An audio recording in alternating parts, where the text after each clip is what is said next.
본 방송에서 제공하는 투자 정보는 투자 판단에 대한 조언입니다. 방송에서 제공하는 주식의 가치, 가격 상승 및 가격 하락에 대해서는 방송사에서 보장하지 않습니다.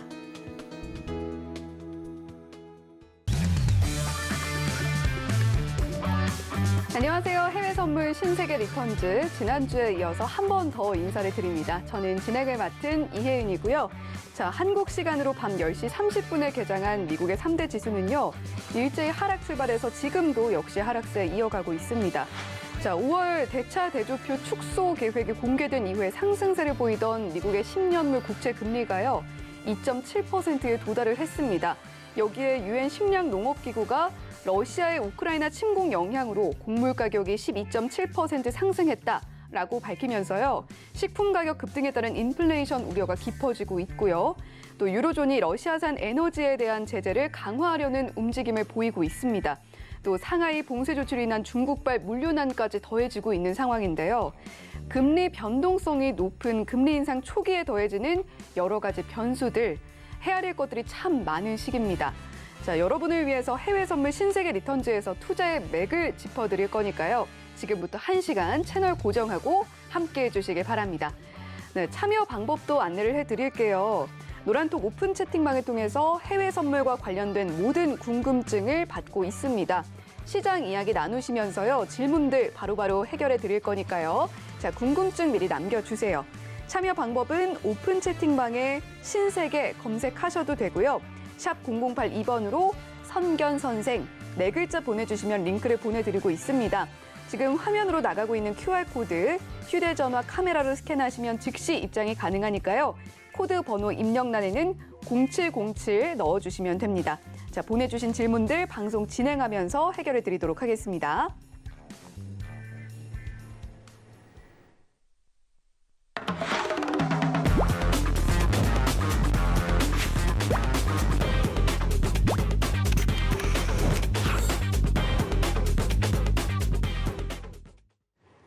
네, 월요일은 선견선생 마스터와 함께하는 날이죠. 옆에 나와 계신데요. 안녕하세요. 네, 안녕하십니까. 네, 지난주에 목이 좀 안 좋으셨는데 지금은 좀 괜찮으신가 봐요. 괜찮나요? 네, 듣기 좋습니다. 네, 많이 나아졌습니다. 네, 우리 시청자님께도 한마디 네. 해주시죠.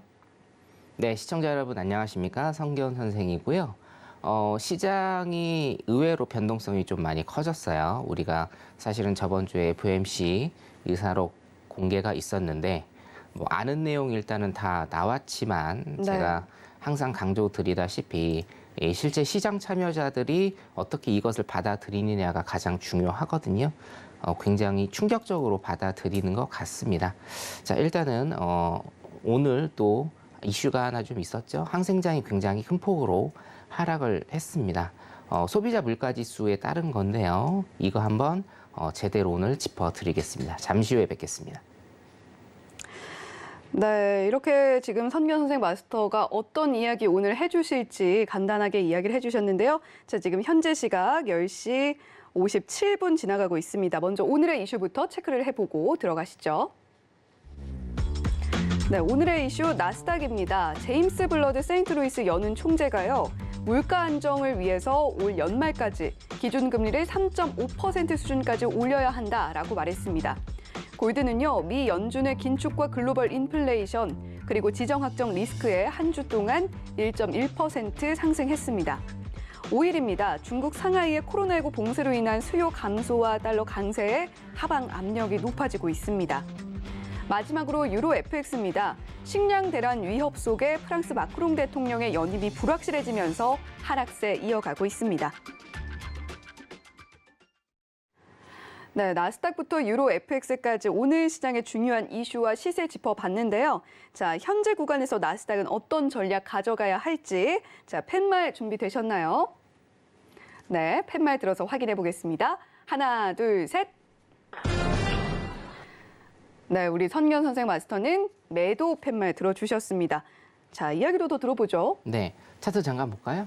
차트를 일단 좀 보시면 오늘 굉장히 조금 많이 하락을 하고 있습니다. 오후 시간대부터 하락의 폭이 사실은 오전 7시부터 하락을 했어요. 하락하고 나서 조금 박스 횡보를 좀 보이다가 오후 시간대부터 하락의 강도가 조금 더 세지는 모습을 일단 좀 보이고 있습니다. 자, 일봉상 보시면 정확히 지금 그물대 안에서 가격이 형성되고 있는 모습 일단은 보실 수가 있고요.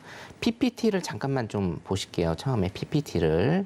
자, 이게 오늘 오전에 제가 노란톡방에 오늘 오전에 올려드린 내용입니다. 차트 분석해서 올려드린 내용인데 노란톡방 들어오시면 오전마다 차트 분석 뉴스 제가 다 해석을 해서 올려드리니까 QR코드 이용해서 노란톡방 들어오시면 될 것 같고요. 그물대에서 일단 완벽히 지금 가격이 형성되고 있다. 첫 번째는 FOMC 회의록이 일단은 공개가 됐는데 사실은 시장에 큰 충격이 없을 거라고 예상은 했습니다. 이유는 뭐냐면 우리가 알고 있는 카드는 지금 다 오픈이 된 상태죠. 대차대조표 축소하고 빅스텝입니다. 0.5% 정도 한 두 번 정도는 올해 안에 아마 올릴 가능성이 굉장히 크다라고 우리가 예상을 했고 방송에서도 계속적으로 일단은 말씀을 드렸는데 회의록에서는 막 크게 쇼킹한 내용은 사실 나온 거는 없어요. 네. 0.5% 빅스텝이 좀 필요하다. 여기에 의견 일치를 다 보고 있고 대차대조표 축소가 일단은 문제기는 한데 그 규모가 조금 크기는 합니다. 960억 달러 정도 되죠. 115조 정도. 115조 정도 한다는 것은 사실은 대차대조표 축소 얘기가 나왔을 때부터 우리가 이제 이미 예상을 하고 있었던 거였는데 시장은 항상 예측에서 벗어나고 그리고 또 가장 중요한 시장 참여자들이 이 내용을 어떻게 해석하고 어떻게 받아들일 것인가가 가장 중요합니다. 그렇죠? 실전적으로 중요한데 일단은 굉장히 조금 안 좋게 보고 있다. 예, 이렇게 볼 수가 있겠습니다. 그래서 오늘 제가 노란톡방에 올려드린 내용 PPT 일단은 보시면 회의록이 공개가 되면서 매도 쪽으로 조금 강한 매도 포지션으로 강한 이런 흐름이 지금 나오고 있고 자 이번 주에는 나스닥 선물 그물대입니다. 제가 14,700 라인 굉장히 조금 많이 강조를 했습니다. 15,200 라인 이상으로 올라가면 매수 쪽으로 일단 턴어라운드가 될 것이다. 그리고 그게 만약에 깨진다라고 하면 14,700 라인을 지지를 받는지 보셔야 된다. 14,700 라인을 지지를 하면 매수 쪽으로 강한 힘이 될 것인데 그걸 깬다라고 하면 제가 말씀드린 이 구간이거든요. 13,800 라인입니다. 13,800 라인에서 14,700 라인 사이에서 형성이 될 가능성이 크다. 이번 주에. 일단 이렇게 오늘 아침에 제가 올려드렸는데 지금 보면은 저가 보겠습니다. 14,099. 예, 14,099입니다. 그래서 조금 제가 말씀드린 라인에서 한 저점 대비 한 300포인트 정도 지금 남아 있고요. 300포인트면은 1200틱 정도죠. 1200틱 정도이기 때문에 오늘도 전부 다 갈 수 있는 이런 모양새를 보이고 있다라고 여러분들이 일단은 보시면 될 것 같습니다. 자, 일단은 자 지표를 먼저 조금 보도록 하겠습니다, 여러분. 자, 저번 주는 FOMC 의사록에 의해서 시장이 조금 충격을 받는 모습, 오늘까지 충격을 받는 모습 일단은 보이고 있고, 자 그러면 이번 주에 일단은 주목해야 될 지표를 제가 좀 짚어드리면서 설명을 좀 드릴게요. 자, 내일입니다. 내일 9시 반에 소비자 물가지수 발표가 있고요. 소비자 물가지수는 여러분 저번 달에 7.9%였습니다. 7.9%였는데 이번 달 컨센서스는 8.5%가 나왔습니다. 물론 이제 8.5%를 찍을 수도 있고 뭐 8.3%를 찍을 수도 있지만 지금 의사의 합치가 있는 거는 8.0%는 무조건 넘는다라는 의견의 합치가 지금 있고요. 8.5% 컨센서스가 일단은 나왔기 때문에 저번 달에도 소비자 물가지수 7.9%라는 것은 40년 만에 처음이었거든요.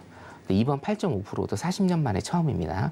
8%를 넘게 되면 40년 만에 처음이라고 일단 여러분들이 보시면 될 것 같아요. 네. 그래서 인플레이션은 아직도 문제이다. 자, 수요일은 생산자 물가지수 있습니다. 소비자 물가지수는 소비자의 소비, 생산자 물가지수는 생산자가 판매하는 가격. 일단 이렇게 여러분들이 좀 기억을 하시면 좋을 것 같고요. 생산자 물가지수도 굉장히 중요한 지표. 자, 수요일 날 있고요. 목요일은 중요 지표가 3개가 있습니다. 소매 판매, 우리가 도소매라고 얘기를 하죠. 소매 판매 지표. 그리고 목요일에 터줏대감인 신규 실업수당 청구 건수 있고 밑에 또 소매 판매도 일단은 있습니다. 그래서 화, 수, 목 이렇게 3일간 굉장히 큰 지표들이 있다. 여러분들이 일단 아시면 되겠고 금요일 같은 경우에는 우리가 이제 부활절이죠. 부활절이라 일단은 그때는 휴장을 하게 될 것 같습니다. 자, 화요일 날 소비자 물가지수가 일단은 있고 제가 추후에 조금 설명을 좀 드릴 거지만 네. 오늘도 항생을 또 설명을 제가 드릴 건데요. 항생장이 굉장히 좀 많이 폭락을 했죠. 왜 항생장이 폭락을 했느냐? 여러 가지 사실은 이유는 있습니다, 사실. 근데 이제 상해가 일단은 폐쇄가 됐고 상해가 폐쇄가 되면서 다른 도시들도 지금 폐쇄를 할 예정입니다. 그죠? 여기에 관해서 제가 제로 코로나 정책, 중국의 제로 코로나 정책도 항생을 하면서 일단은 좀 짚어 드릴 거고요. 자, 소비자 물가 지수가 과연 무엇이길래 이렇게 중요하냐? 오늘 항생의 큰 폭락은 10시 반에 소비자 물가 지수 발표가 있었습니다. 소비자 물가 지수가 안 좋게 나왔어요. 그렇기 때문에 항생이 굉장히 큰 폭으로 폭락을 했다라고 여러분들이 보시면 될 것 같고 내일도 뭐가 있죠? 내일도 9시 반에 미국 소비자 물가 지수가 있습니다. 소비자 물가 지수에 대해서 지금 조금 알아보도록 하겠습니다. 네. 어차피 시장의 큰 그림은 지금 다 나와 있는 상태죠. 그죠? 우리가 미국이 긴축 정책을 할 것이고 뭐 통화 정책도 아마 그렇게 할 것 같고 그리고 이제 금리를 긴축 재정 정책에 금리를 올릴 것이다. 그리고 끝판왕이죠. 대차대조 축소를 해서 가지고 있는 자산을 시장에 내놓을 것이다. 이런 큰 그림은 사실은 누구나가 다 알고 있는 이런 상황. 그러면 요소에 시장의 변화에 여러분들이 일단은 주목을 하셔야 돼요. 자, 시장의 큰 프레임은 지금 딱 정해져 있습니다. 그런데 이렇게 저번 주에 FOMC 어떤 것들이 지금 발표가 되고 오픈이 돼서 시장이 크게 변동을 갖고 있는지 그리고 항생 같은 경우에도 어떤 것 때문에 지금 굉장히 큰 하락을 했는지 우리나라 같은 경우에도 어떤 이유 때문에 제가 항상 시장의 하락을 말씀드리는 사람인데 시장이 움직이지 않고 박스장을 그리고 있는지 여러분들이 이제는 하나하나의 디테일한 요소를 여러분들이 좀 잘 알고 계셔야 됩니다. 그래서 계속적으로 저희가 소비자 물가지수 30년 만에 40년 만에 최고조라고 말씀을 드리는데 과연 소비자 물가지수가 무엇인지 그리고 미국과 우리나라의 소비자 물가지수는 어떤 차이가 있는지 어떻게 우리가 또 대응을 해야 되는지 한번 알아보도록 하겠습니다. 자, 일단은 오늘 항생의 폭락의 원인 제가 뭐 항생 이따가 좀 더 짚어드릴 건데요. 소비자 물가지수가 오늘 오전 10시 반에 발표가 됐는데 네. 8개 품목 가운데 7개가 소비자 물가지수가 올랐습니다. 네. 자, 소비자 물가지수가 오른다라는 것은 소비가 활발하다는 거죠. 소비가 활발하다는 건데 시장은 굉장히 지금 안 좋게 보고 있다라는 겁니다. 자, 제가 항상 경제를 대할 때 여러분들한테 동전의 양면이라고 일단 설명을 드려요. 어떤 시점에서 소비자 물가지수가 좋게 나오느냐 아니면 소비자 물가지수가 예상보다 낮게 나오느냐에 따라서 시장의 흐름은 완전히 달라집니다. 자, 지금 중국 같은 경우에는 어떻죠, 여러분? 인플레이션이 심화되고 있는 와중인데 모든 경제 지표가 안 좋게 나온단 말이에요. 네. 자, 그렇다라고 하면 경제를 활성화시키기 위해서는 우리가 단순히 생각해서 인플레이션을 유발해야 됩니다. 통화량을 증대를 해서 돈이 돌게 만들어야 되고요. 인플레이션을 가용할 수 있는 인플레이션을 유발해서 경제가 돌게 만들어야 하는데 지금 중국 같은 경우에는 중국과 홍콩 똑같이 보시면 됩니다. 중국 같은 경우에는 경제를 살려야 되기는 하는데 경제 지표가 안 좋게 나온다라는 거죠. 그래서 중국 같은 경우 굉장한 딜레마에 쌓여 있다라고 제가 계속적으로 말씀을 드리죠. 자, 미국의 CPI 구성을 일단은 좀 보겠습니다. 노동통계청 자료인데요. 중국의 CPI는 우리나라랑 조금 다릅니다. 여기 보시면 8개 항목으로 일단은 돼 있고요. 하우징, 뭐 의료죠. 예, 주택, 의료, 뭐 교통, 그 다음에 다른 서비스, 그리고 특이하게 조금 레크레이션이 조금 있다는 게 조금 특이하고요. 메디컬 케어 등등등등 8개의 CPI가 들어 있습니다. CPI 구성 요건이 있습니다. 그래서 이 구성 요건 8개를 품목으로 또 나누게 되는데요. 품목으로 조금 디테일하게 나눠서 이번 달은 어느 정도의 소비 성향이 나타났는지, 그리고 저저번 달, 다음 달은 어느 정도의 소비 성향이 나타났는지에 따라서 우리가 CPI, 소비자 물가 지수를 계산을 하게 된다라고 일단 여러분들이 생각을 하시면 됩니다. 자, 그러면 무조건적으로 이 구성들이 1대1대1로 돼 있느냐? 우리나라 같은 경우에는 우리나라도 마찬가지인데요. 1대1대1로 구성이 되어 있는 건 아닙니다. 네. 각각의 이제 비중치가 있죠. 예를 들면 뭐 여성분들이다 하시면 화장품 같은 거를 이제 많이 쓰시잖아요. 그렇죠? 네. 예, 또 앵커님께서는 방송에 나오셔야 되니까 화장품을 좀 더 많이 쓰실 것 쓰죠. 같은데 네.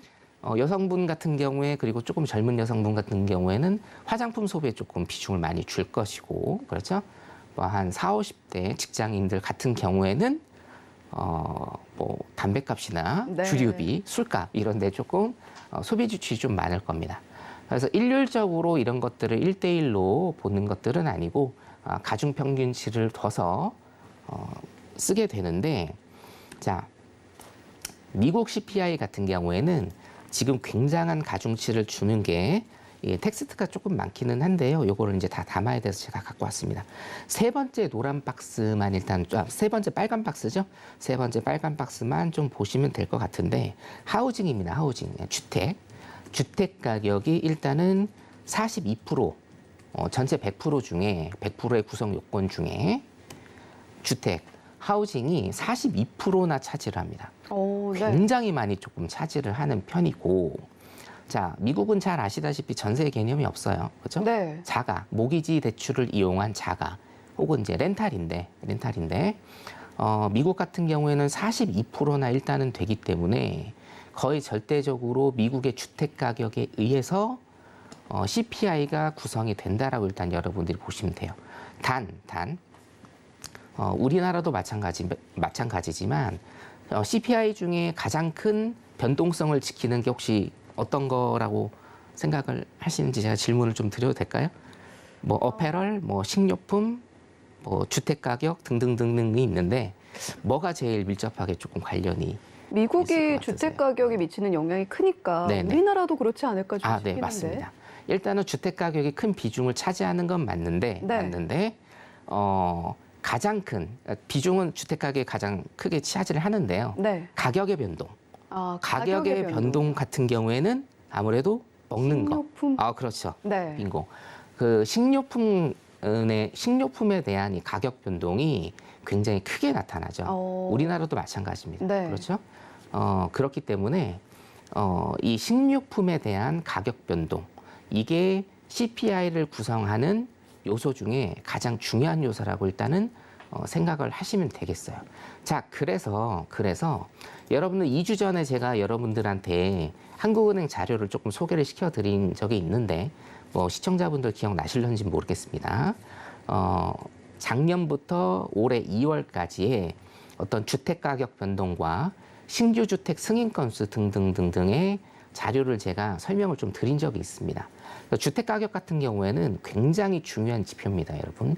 굉장히 중요한 지표고, 우리가 골드 매매할 때도 굉장히 중요한 지표로서 사용을 하고 있으니까 그 정도 일단 여러분들 생각을 잘 해주시면 될 것 같습니다. 그래서 주택 가격 같은 경우에 42%를 일단 차지를 하고 있는데, 미국도 주택 가격이 굉장히 좀 많이 올랐습니다.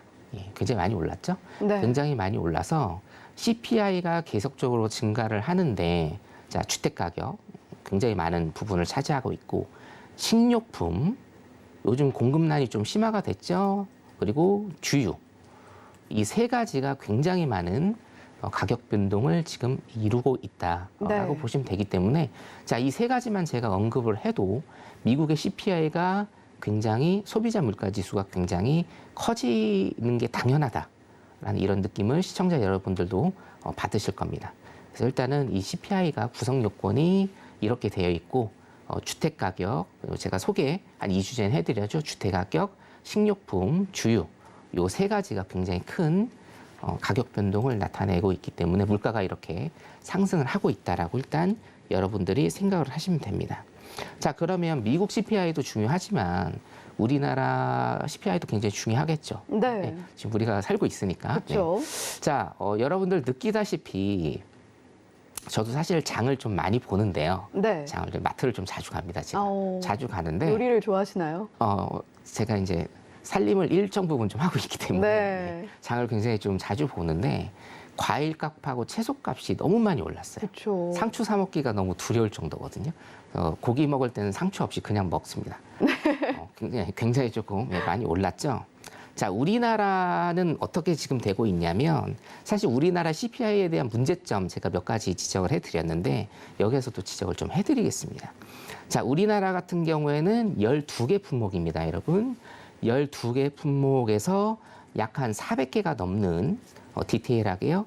400개가 넘는 이런 품목을 뽑아서 물가지수를 지금 구성을 하고 있다라고 여러분들이 보시면 되겠는데, 자, 우리나라 CPI 중에서 가장 큰 구성을 차지하는 것은 역시 식료품 그리고 우리가 에너지 자원이죠. 에너지, 주택 수도, 전기 및 연료 요 두 가지라고 일단 여러분들이 보시면 될 것 같습니다. 제가 체크를 좀 해드릴게요. 식료품하고요, 주택 수도, 전기, 에너지입니다. 요 두 가지가 굉장히 큰 비중을 차지하고 있다. 일단 이렇게 보시면 되고요. 식료품 같은 경우에는 어차피 우리가 사실은 수요 공급 중에서 공급에 관한 부분이 굉장히 좀 많이 가격 변동에 있어서 차지를 하죠.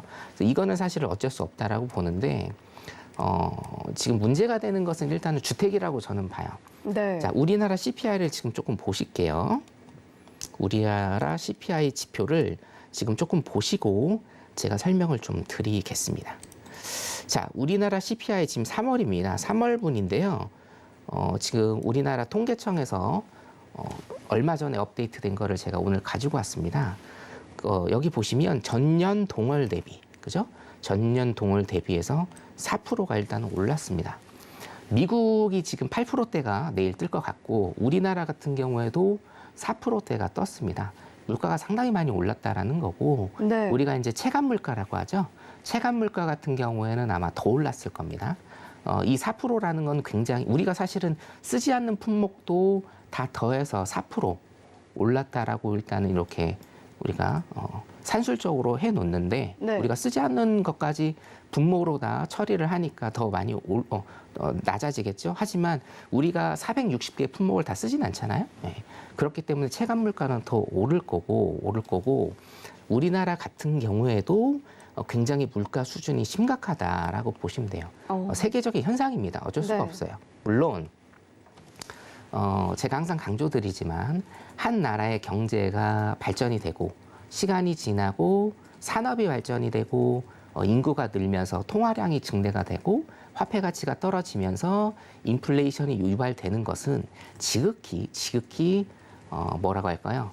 굉장히 당연한 수순입니다. 당연한 수순인데 4%의 물가라는 것도 사실은 우리가 어떻게 좀 수용할 만한 일단은 물가 수준이라고 생각하실 수도 있는데 여기에 맹점이 하나 있습니다. 자, 뭐냐면 제가 몇 차례 일단은 설명을 조금 드린 적이 있거든요. 자, 우리나라 같은 경우에는 요 주택이라고 일단 돼 있는 것은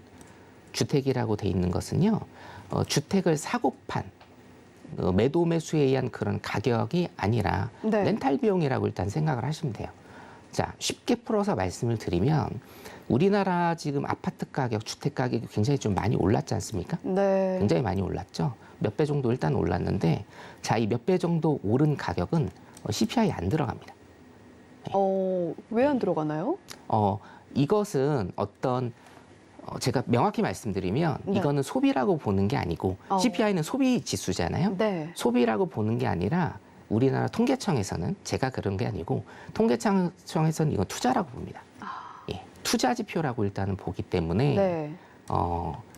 올라간 부동산 가격은 CPI에 들어가지 않습니다. 자, 그러니까 지금 사실 이제 이거는 제 의견이긴 합니다만 미국에서의 지금 8%의 물가 수준과 우리나라의 4%의 물가 수준은 거의 비등비등하다라고 저는 일단은 개인적으로 보고 있어요. 그렇기 때문에 네. 물론 이제 2배 차이가 나기는 하는데 2배가 아닐지라도 우리나라 물가도 굉장히 조금 심각한 상황이다. 왜냐? 눈에 보이는 것은 4%이지만 부동산 가격까지 플러스가 된다라고 하면 굉장히 더 소비자 물가 지수가 올라가는 이런 상황이다라고 보시면 되고요.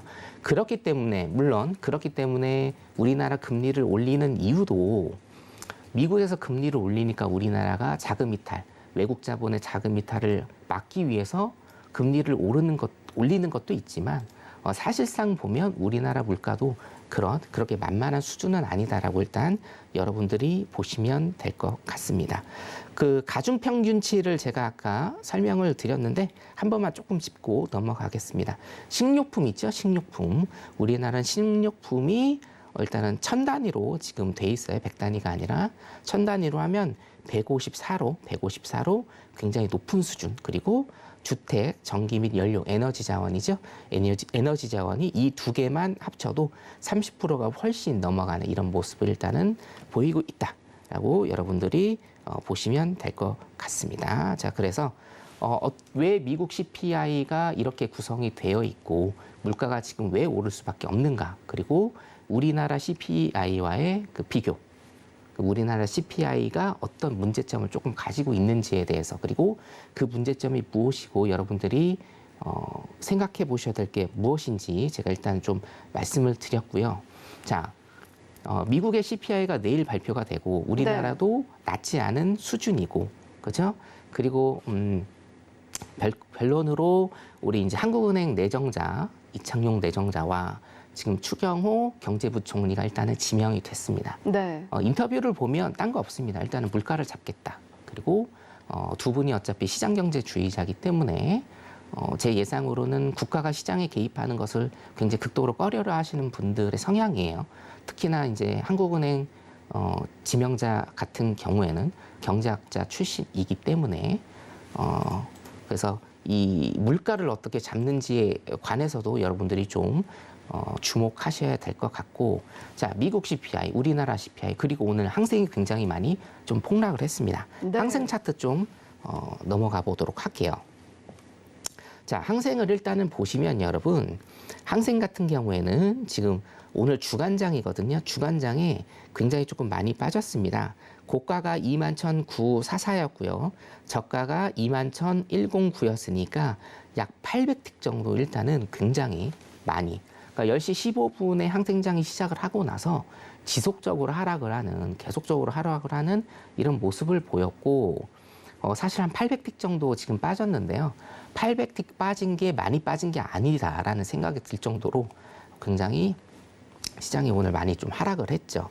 여기 옆에 보이시는 거는 일단은 야간장입니다. 6시 15분부터 오후 6시 15분부터 시작을 하는 지금 야간장인데 야간장은 반등을 일단 좀 주고 있습니다. 네. PPT 자료를 좀 한번 다시 보시겠습니다.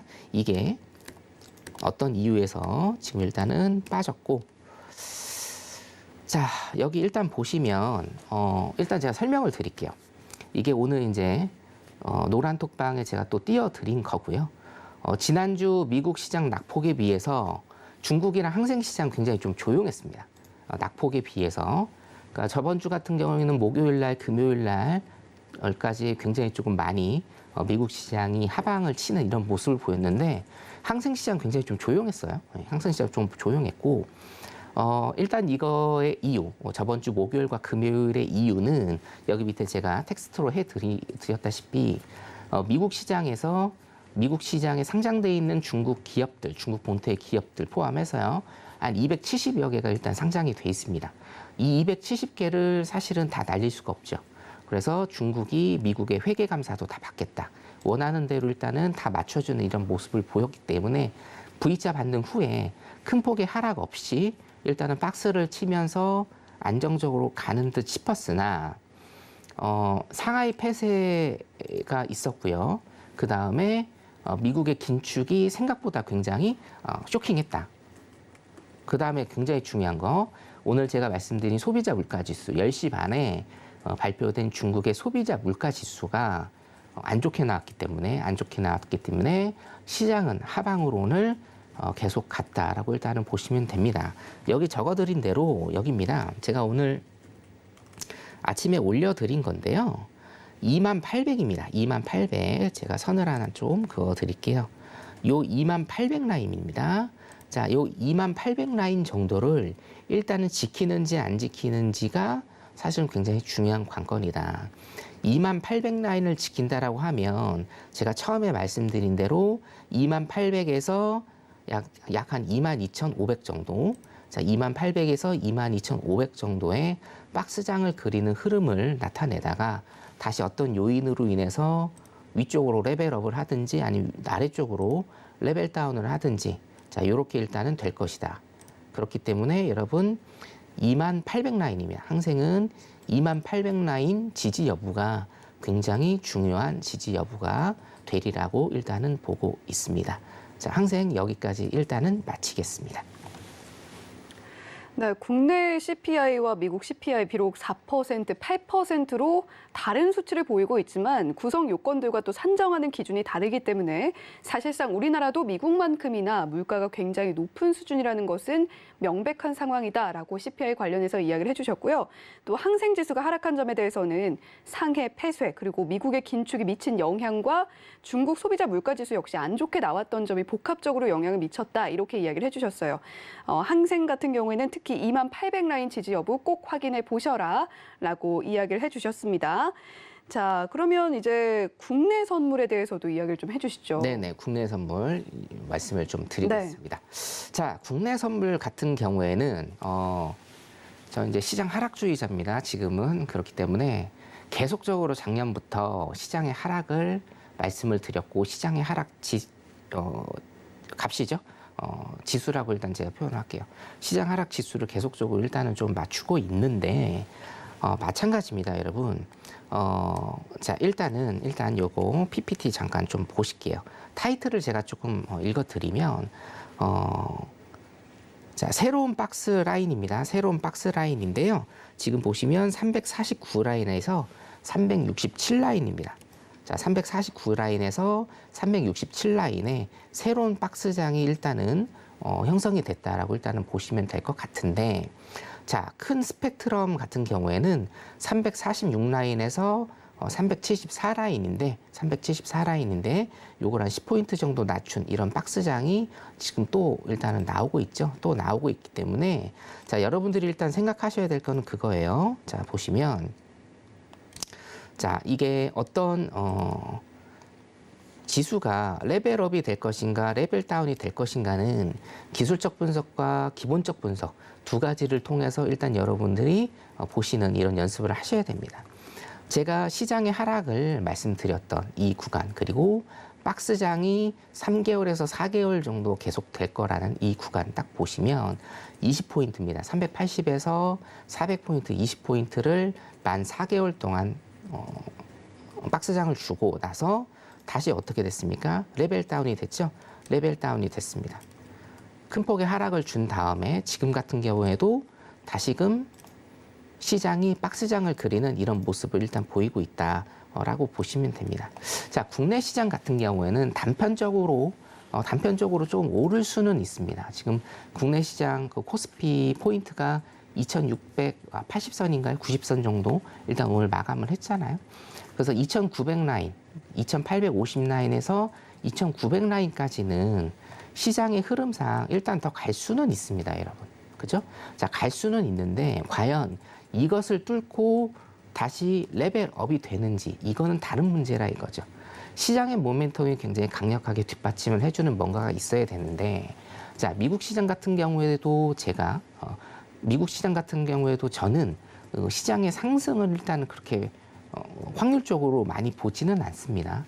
지금 요 상황에서 한 차례 레벨 다운이 다시 있을 것이다 라고 일단은 그렇게 보고 있거든요. 그렇기 때문에 국내 선물 같은 경우에도 확실히 오를 수 있는 어떤 모멘텀은 지금 보이지는 않아요, 솔직히. 그렇죠? 예. 그렇기 때문에 그 또 국내 시장이 살려면 뭐 사실은 여러분들도 다 아시겠지만 코스피의 45%를 차지하고 있는 삼성전자가 일단 좀 떠야 되는데 네.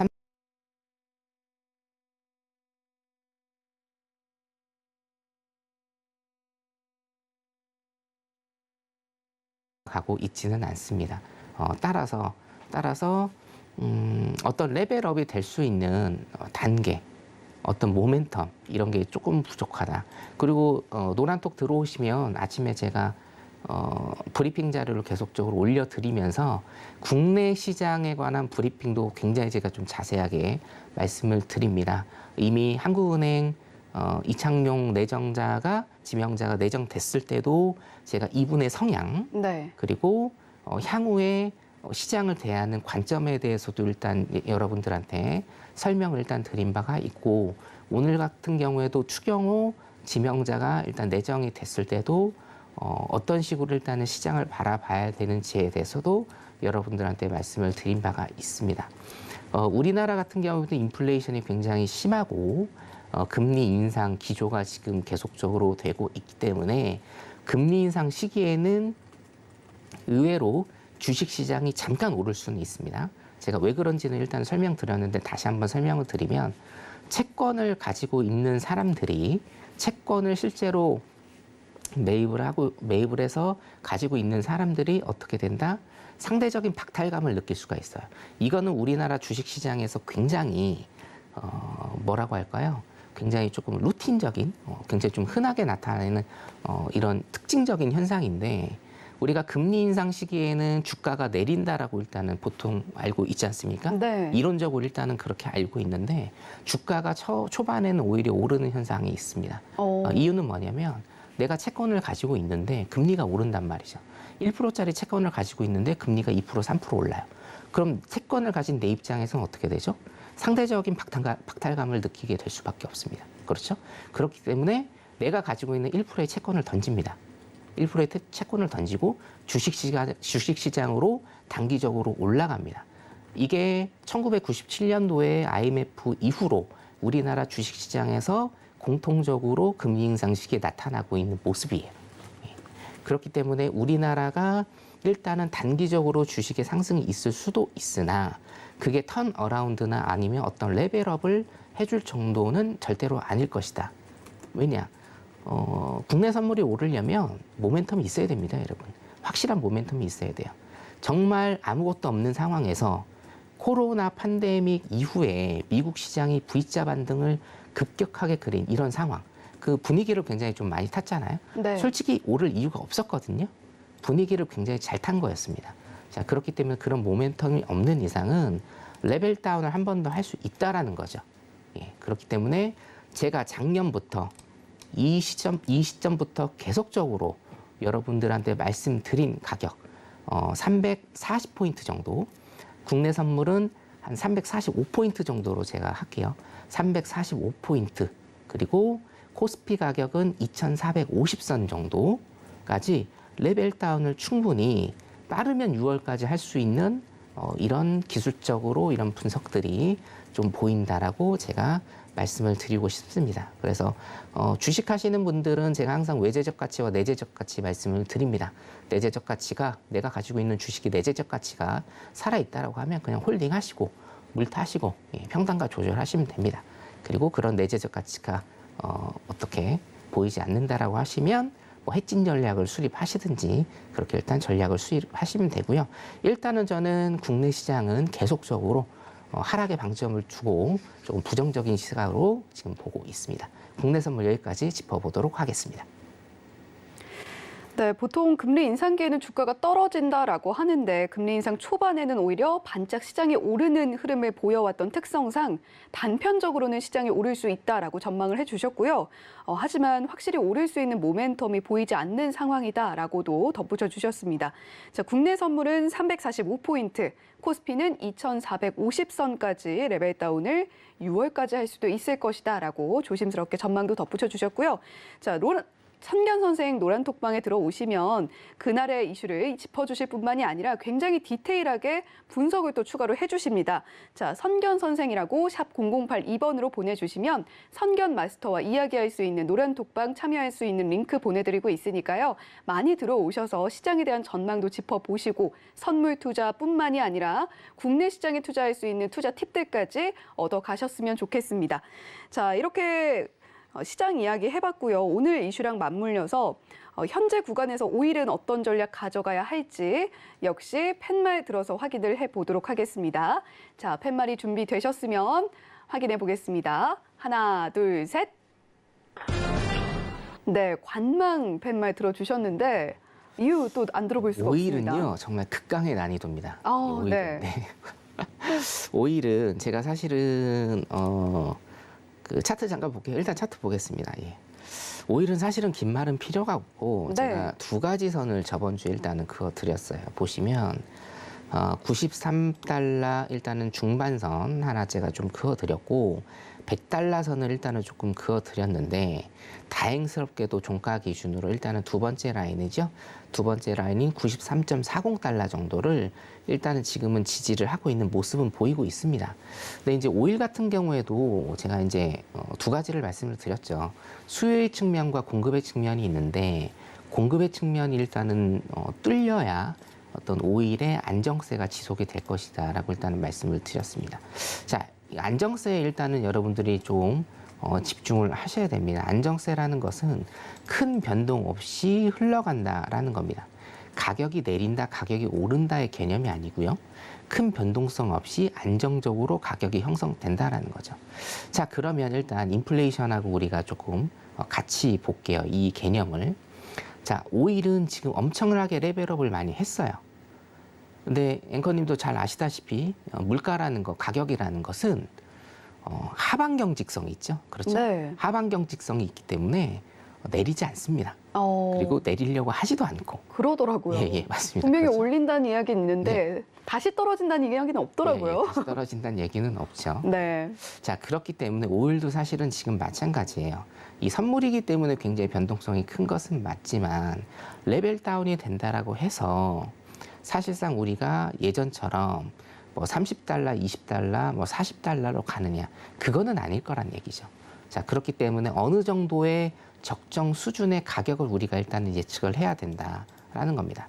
자, 무슨 하반기나 아니면은 뭐 3, 4분기 이런 게 일단은 중요하지 않고 지금 당장에 일단 가격이 중요한 건데 지금 당장의 가격 같은 경우에는 어차피 한 일주일 정도 단위로 제가 봐드린다라고 하면 제가 두 번째로 체크를 해드린 93.40달러 있잖아요. 지금 94달러 초반인데요. 얼마 남지는 않았습니다만 한 100여 틱 정도, 예, 한 100달러 100여 틱 정도 일단은 남긴 했는데 93.40달러를 일단은 지지를 하는지 안 하는지를 이번 주에 여러분들이 체크를 꼭 하셔야 됩니다. 이것이 체크가 되셔야 다시 하방 쪽으로 레벨 다운이 되는지 아니면 어떤 가격에서 안정화가 되는지 여러분들이 체크를 하실 수가 있기 때문에 일단 이번 주는 제가 말씀드린 93.40달러 정도, 93.40달러 정도 체크를 하시면서 일단 보시는 게 굉장히 중요해 보인다. 지금 비축류도 풀고 있고 상하이가 폐쇄가 됐고요. 네. 그래서 수요가 굉장히 수요 측면 일단은 수요와 공급 측면을 전부 다 건드려 놨기 때문에 일단은 가격이 조금 다운이 되고 있죠. 자, 그런데 일단 상하이 폐쇄가 어느 정도 갈 것인가, 그리고 제가 저번 주에 말씀드린 대로 비축류가 그렇게 큰 부분을 차지하진 않고 단기적인 가격 조정은 올 수가 있습니다. 그렇기 때문에 제가 그어드린 93.40달러는 일단 종가상으로 지키는 모습을 일단은 보이고 있거든요. 그래서 여러분들 단기적으로는 일단은 보는 거는 제가 권해드리지 않고 93.40달러에서 어떤 레벨링을 취하느냐, 요거를 일단 이번 주에 좀 보시고 오일 같은 경우에는 기다림의 미학이 조금 필요할 것 같아요. 기다리신 다음에 확실히 단기적인 자리라도 보이실 때 그때 일단은 들어가시는 게 낫지 않을까 싶습니다. 여기까지 하겠습니다.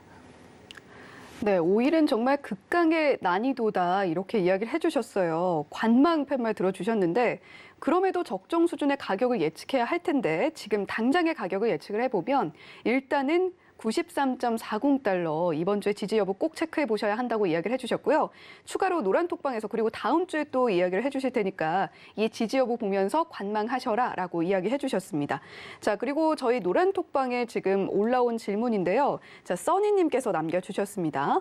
자, 안녕하세요, 선견마스터님. 5일 80대까지 떨어질 수 있을까요? 떨어진다면 어느 정도까지 떨어질까요? 라고 이야기를 해주셨어요. 물어봐 주셨어요. 80대라고 하면 일단은 80에서 89죠.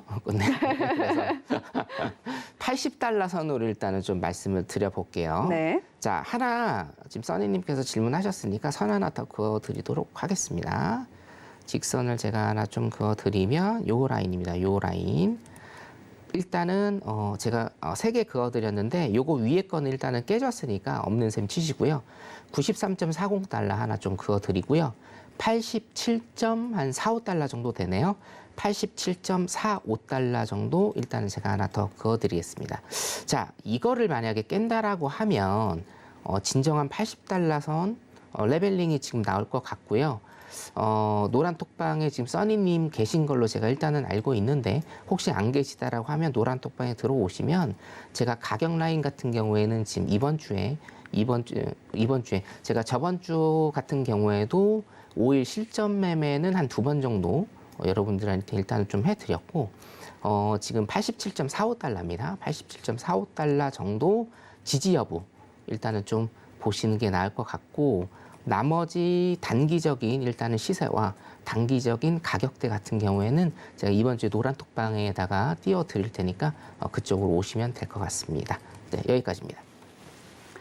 네, 노란톡방에서 뭐 실전 매매도 같이 봐주고 계시니까 단기적인 가격 전략 같은 경우는 선견 선생이라고 보내주시면 이 노란톡방 안내가 되고 있으니까요. 들어오셔서 이야기 더 나눠보셔도 좋겠습니다. 자, 그러면 오늘 어느새 마칠 시간이 다 됐는데요. 시청자 여러분께 또 한마디 해주시죠. 네, 시장의 변동성이 굉장히 크면 여러분 재밌고 수익도 많이 납니다. 이럴 때일수록 제가 항상 강조드리지만 매일매일 공부하시고 매일매일 시장 같이 보시면 여러분들 수준도 레벨업이 될 거라고 의심치 않습니다. 밑에 들어오셔서 매일매일 저랑 같이 공부하시고 차트 공부하시면 될 것 같습니다. 저는 내일 또 유익한 내용으로 다시 오겠습니다. 감사합니다. 네, 시장의 변동성이 무섭게도 느껴지겠지만 또 이럴 때일수록 투자를 할 수 있는 기회가 되기도 하니까요. 자, 선견 마스터와 함께 성공 투자의 길로 나아가 보시길 바랍니다. 자, 샵 0082번으로 선견 선생이라고 보내주시면 저희가 노란톡방 참여 링크 안내를 해드리고 있으니까요. 많이 들어오셔서 이야기 나눠보시길 바랍니다. 자, 본 방송에서 제공하는 해외 선물 정보는 투자 판단에 대한 조언일 뿐 상품의 가치와 수익률을 보장하지는 않는다는 점 말씀을 드리면서요. 자, 해외 선물 신세계 리턴즈는 여기서 인사드리도록 하겠습니다. 시청해주신 여러분 고맙습니다.